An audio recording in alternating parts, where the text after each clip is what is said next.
Honestly, Cecilia would probably end up on the cover of the magazine at the bold type.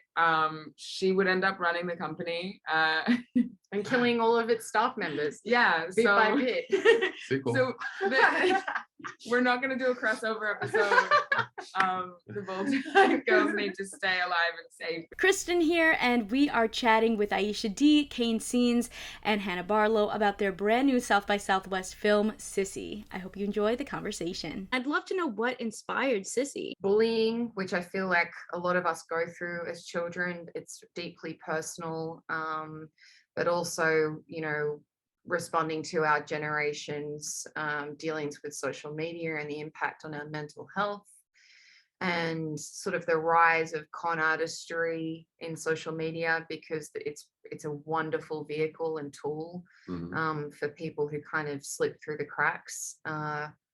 So yeah, there's a lot that we're kind of responding to in this film on commenting on our generation, but then there are very deep personal tentacles as well. It was just that, and it was just kind of wanting to make a film that I guess was a mashup of tones, you know, that was equal parts, I guess, a friendship film, of a coming of age film, a comedy, but then also a slasher film, a horror film, and kind of trying, I guess, to find a way that the horror elements were and the violence is a metaphor for the kind of violence that we inflict upon ourselves with social media, with bullying, with friendships that fall apart and can lead to childhood trauma and the ramifications of all of that. So there was a way, I think, to kind of make those two different tones go hand in hand. So that was something that we wanted to do as well. I fear for our generation and the generations below us as well.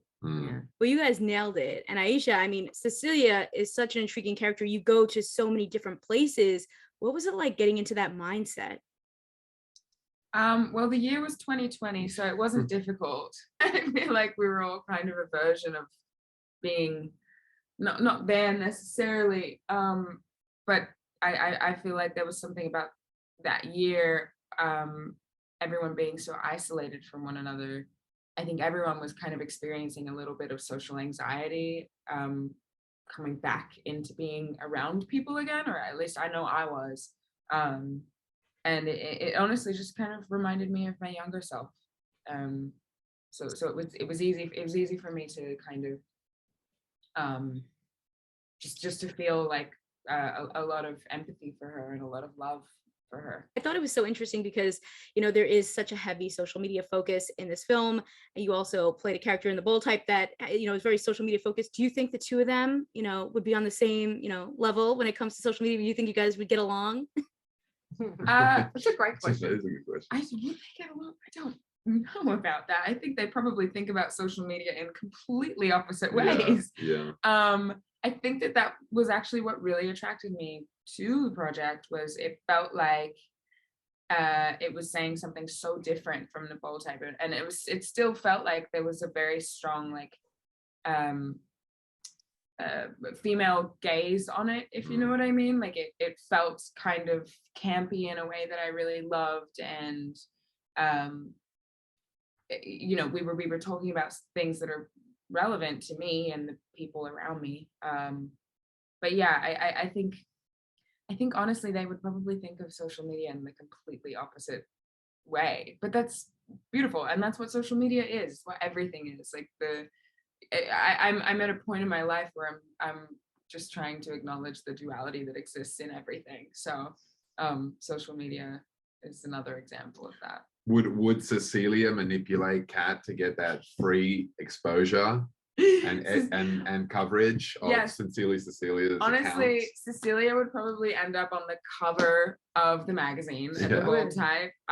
She would end up running the company and killing all of its staff members bit by bit. So we're not going to do a crossover episode.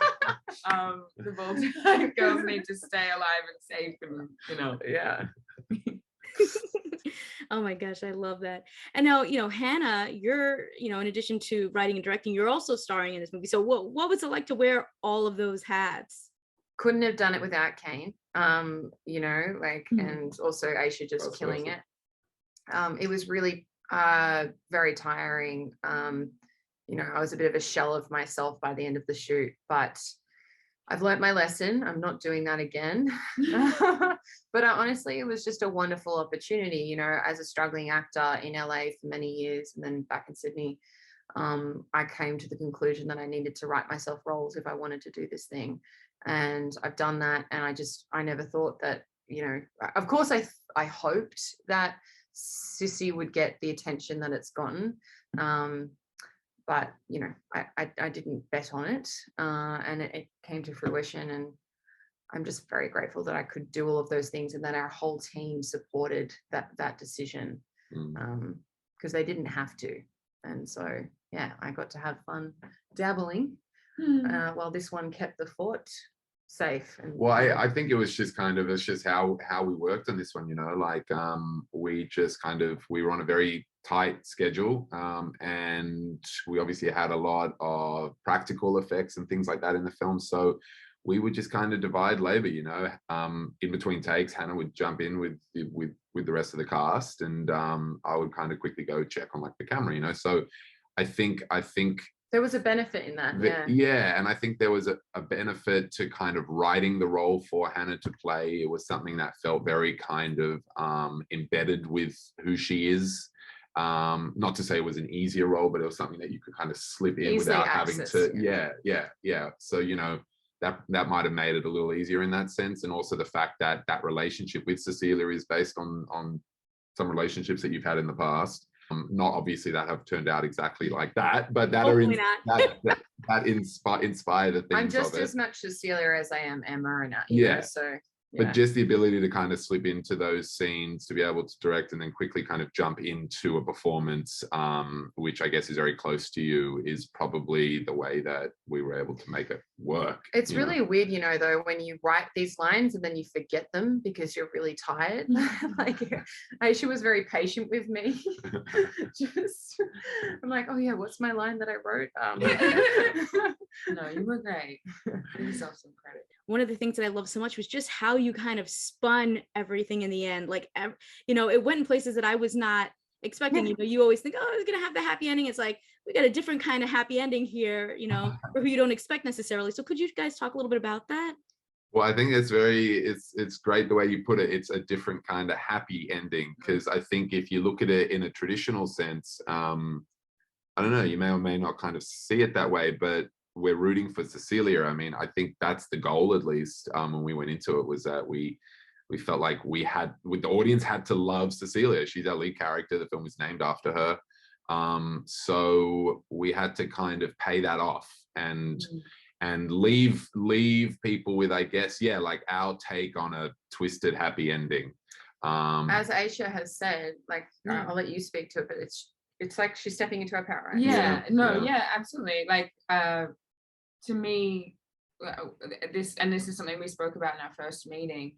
The movie is not a story of Cecilia unraveling and losing her mind, which is what it might seem like on the surface. To me, it's always felt like it's a story about Cecilia stepping into her power for the very first time and finding her voice. You know, it's a positive, inspiring story of someone speaking for the first time, you know. It's growing self-empowerment. Yeah, I mean, it's really like an origin story, you know. Like, we spoke about that a lot, that if this was a comic book movie, this would be the origin story of, like, some Joker. Yeah. Well, that came out around the time I think we had already written it, and we were like, yes. But we definitely watched that film and we're like, oh wow, like there's definitely some similarities here, and it's really good kind of inspiration. Like the mental health, depicting the mental health of a villain. But also, just to add to that question, the kind of theme, or like what inspired us in many ways to make the film was looking at young kids and how they're kind of looking up to these influences right now, and you kind of wonder, well, who put these influences in this position of power, and are they the right influence for our youth, our next generation? Like, is this who they should be idolizing? We're all worshiping false gods, right? But we put them there, and so I guess in a way, without wanting to give away the ending of the film or whatever, we are all somewhat accountable as audience members for when you get to that ending, how much of a part have we played in lionizing this certain influencer, and do we do that in our real lives? And I think a lot of us do, especially when you engage on, with social media a lot. So that ending was kind of always something that we work backwards from. Like, it was part of why it couldn't have ended any other way, because it wouldn't have been making the point that I think the film at least is trying to make, if we've done our jobs right. Well, you guys killed it. I was like, oh, wow, this is crazy. But I want to thank you guys so much for your time, and congratulations, and just enjoy the rest of South by Southwest. Thanks, Kristen. Consider subscribing if you like my videos, and if you want to talk more TV and movies with me outside of the comments section, check out the exclusive Discord available on my Patreon at patreon.com/kmaldo. If you like this one, you can check out more of my videos right over here. See ya!